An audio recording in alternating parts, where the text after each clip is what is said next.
Hi everyone, this is Linus, you're watching TechLine, and this is the Xiaomi Mi A3. I know that there is a lot to love about this phone because it's got a nice design, great build quality, good specifications, good overall performance, cameras, but there are also a few flaws to consider before buying it. Let's take a look. First of all, let's address the elephant in the room, the display. Xiaomi implemented a 720p screen instead of 1080p, but it's now an AMOLED panel, meaning that it's got punchy colors, great contrast, and deep blacks. However, there is a lot of hate for Xiaomi because they chose to implement a lower resolution screen. In practice, I wouldn't call this display bad by any means, as a lot of people say. In fact, I think this is a pretty good screen for a budget device. Well, you may see some pixelation if you get really close to the screen, but this is not how you use the phone. If you use your phone normally, the screen looks nice, it's got punchy colors, and it's got a great contrast. Just remember the iPhone XR, everyone loves this 720p panel. One flaw about the display, it's hard to see it outdoors under direct sunlight. The in-display fingerprint scanner has improved a lot with the software updates. It's now reliable and pretty fast. Face unlock feature is less secure, but you can unlock the phone quite fast.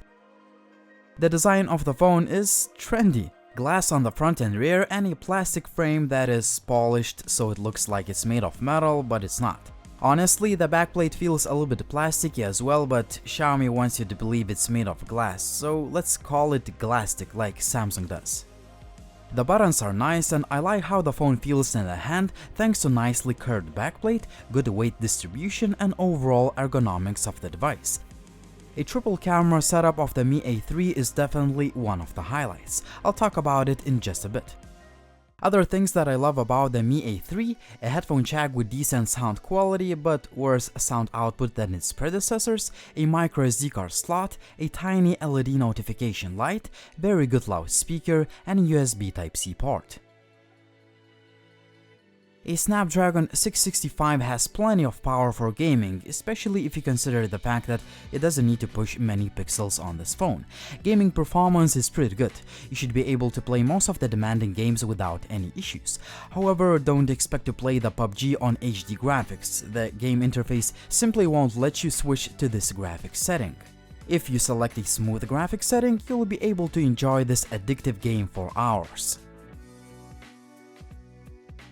Two words can be used to describe the user interface on the Xiaomi Mi A3. Stock Android.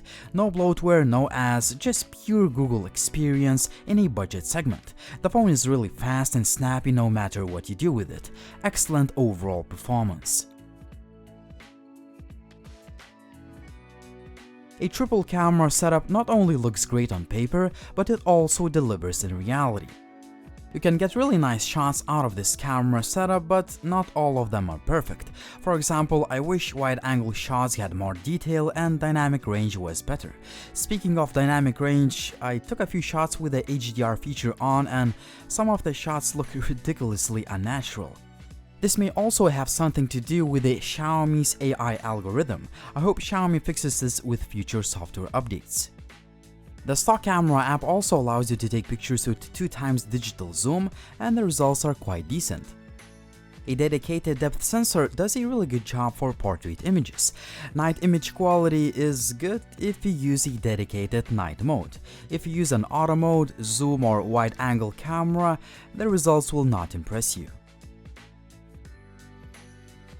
Selfies look really nice in both auto and portrait modes thanks to a high-quality 32 megapixels camera. As you may expect, night selfie image quality decreases quite a bit.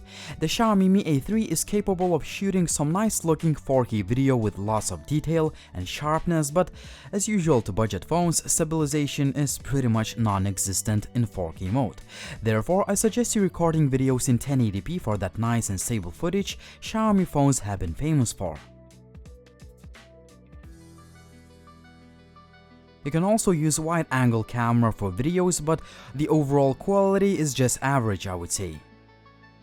1080p selfie video looks really nice. Also, I'm glad that Xiaomi improved sound recording quality on the budget phones. In this video, I showed you only a few camera samples. If you want to see more, check out my Facebook page and TechLine HD Extras YouTube channel and be the judge. Connectivity has been great on the Xiaomi Mi A3, but there is one major flaw: there is no NFC. It's hard to understand Xiaomi here as Google Pay is a huge part of Google's ecosystem. As far as sensors go, you get quite a lot of them, so you're all set in this department.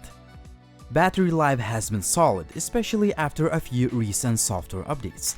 My record screen on time was about 16 hours when I used the device mostly for watching video, 11 hours for web browsing, social media and other stuff, and over 8 hours of SOT under a bit more intensive usage.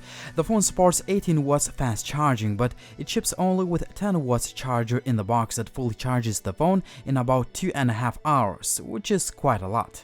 A fast 18 watts charger can fully charge the phone in about 1 hour and 40 minutes. So we've come to the conclusion part, and I wanted to summarize all the pros and cons of the Xiaomi Mi A3. So first of all, I love the design and build quality, even though I wish Xiaomi used the metal frame instead of the plastic one. Also, I love good overall performance, pretty good yet not perfect cameras, great battery life, stock Android user interface, and a lot of extra features, for example, LED notification light, FM radio, IR blaster, micro SD card slot, of course the headphone jack, pretty good loudspeaker, and last but not least, a great in-display fingerprint scanner. Now the shortcomings. As I said in the video, there is no NFC, and I don't get why Xiaomi didn't include this feature because Google Pay is a huge part of Google's ecosystem.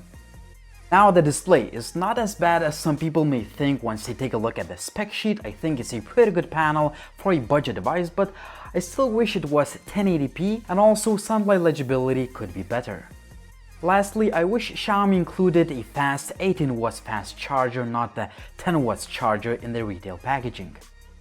So in conclusion, is the Xiaomi Mi A3 a good budget phone? Yes, of course, I think it's a great budget device despite a few shortcomings.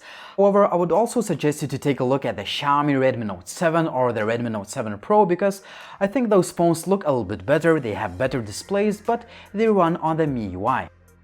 On the other hand, if you're looking for a great budget phone with stock Android user interface that guarantees fast Android updates, I suggest you go with the Xiaomi Mi A3. But what do you think? Would you choose the Xiaomi Mi A3, Redmi Note 7, Redmi Note 7 Pro, or any other budget device?